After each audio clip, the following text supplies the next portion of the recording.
sort of a financial deal should Obama be seeking to strike when he travels to China next month? No, I think this would be the time, because you really need to bring China into the creation of a new world order, financial world order. They are kind of reluctant members of the IMF. They play along, but they don't make much of a contribution because it's not their institution. Their share is not commensurate. Their voting rights are not commensurate to their weight.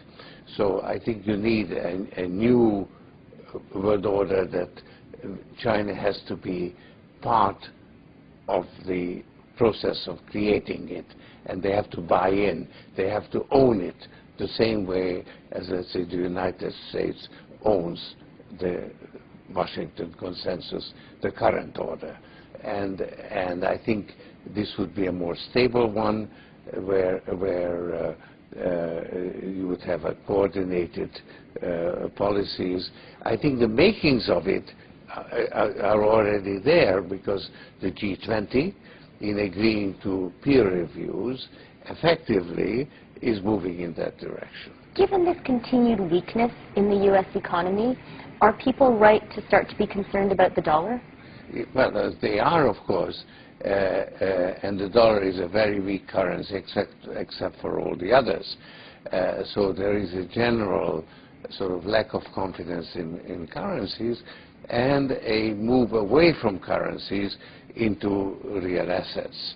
The Chinese are continuing to run a big trade surplus, and they're still accumulating assets, and basically the renminbi is permanently undervalued because it's tied to the dollar. There is a diversification from assets that normally held by central banks into other assets, especially in the area of commodities. So there is a push in gold, there's a strength in oil, and that is in a way a flight from currencies. Is there going to be sort of a tipping point, a moment at which the dollar is fatally weakened, or does it just sort of carry on? Well, it's difficult. As long as the renminbi is tied to the dollar, I don't see how the decline in the dollar can go too far. Now, of course, to some extent, it's very helpful, because with the U.S. consumers saving more and spending less, exports can be a way for the U.S. economy to be balanced. So an orderly decline of the dollar is actually desirable. Does it at some point need also to decline against the renminbi? Does there need to be some sort of a new global currency deal? Yes. No, I believe that basically the system is broke and needs to be reconstituted. We cannot afford to have the kind of chronic and mounting imbalances in international finance. So you need a new currency system, and actually the special drawing rights do give you the makings of a system. And I think it's ill-considered on the part of the United States to resist the wider use of special drawing rights. They could be very, very useful now when you have a global shortfall of demand. You could actually internationally create currency through special drawing rights. And this is, we've done it. We issued $250 billion. And that's a very, very useful step. Except the rich countries don't actually need the additional reserves. So all they can do is put it in the shop window and say we've got that much extra, but they can't actually use it. Now, I think it could be used. It could be used to provide global public goods. The rich countries could put their allocations in escrow. The problem is that there is a cost to using SDRs. It's a very small cost at the moment. It's only less than 0.5%, but still is a cost. So somebody has to pay it. And I think we have actually the means to do it because the IMF has very large gold reserves and kept in the books at a very low price. And it has been decided to use those gold reserves to the benefit of the least developed countries. So the IMF could actually pick up the cost of paying for the special drawing rights. Using its gold reserves. And in fact it's being done. It hasn't gotten any publicity.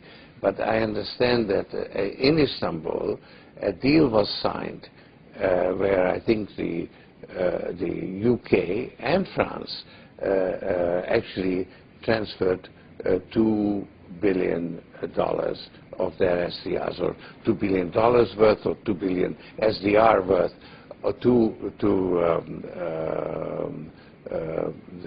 the least developed countries, and the IMF picks up the cost. So it's a road that's already been used, and it could be used on a larger scale. And what about the American concern that aiding and abetting this move away from the dollar as the world's reserve currency ultimately means a weakening of the U.S. economy? It is not necessarily in our interest to have the dollar as the sole world currency, because as the world economy grows, it needs additional currency. And if the dollar is that additional currency, it means that the U.S. has to have a chronic current account deficit, and that is not appropriate. So I think it's in our interest as well to reform the system. I think this is a healthy, if painful, adjustment that the world has to go through. If America doesn't actively take part in this sort of renegotiation of global finance, what will happen? What's your nightmare scenario? Well, the Chinese will go bilateral. They already do it. They already have a clearing arrangement with Argentina, and I think they're working on one with Brazil, and you will find that there will be more and more bilateral arrangements. So the dollar will remain the main international currency, but its use will decline. So I think that a world of bilateral relations is less desirable than a continuation of a multilateral system. But the system we have now has actually broken down, only we haven't quite recognized it. And so you need to create a new one. And this is the time to do it. In the United States, how worried are you about the budget deficit and maybe about the possibility of inflation? Well, certainly a decline in the value of the dollar is necessary in order to compensate for the fact that the U.S. economy will remain rather weak, will be a drag on the global economy. China will emerge as the motor replacing the U.S. consumer. And of course it's a smaller motor because the Chinese economy is much smaller.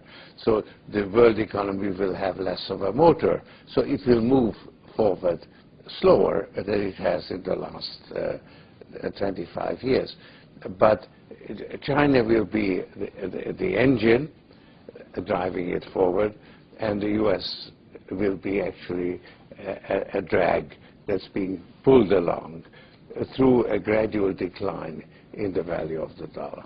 So there would be a slow decline in the value of the dollar, a managed decline. And that would be the adjustment that it needs to be accomplished. Now, it could actually get out of hand. And certainly the fear of inflation will precede inflation itself.